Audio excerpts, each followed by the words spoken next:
Internet not working and some apps. Hello everyone, welcome back to our channel. Today I'll guide you on how you can fix if the internet is not working or it's showing no internet access on certain apps even if you are connected to the internet.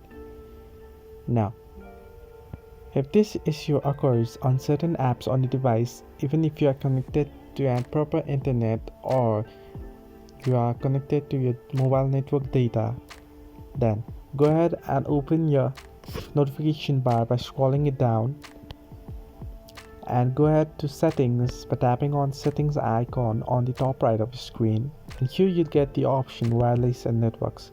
Now from here go to data uses and here you'll get the option network access. Now tap on it and here you get the option to give access to your apps, to either system apps and install apps, all of them, to your mobile data and your Wi-Fi. So make sure this blue tick beside these apps is toggled on if it is not toggled on.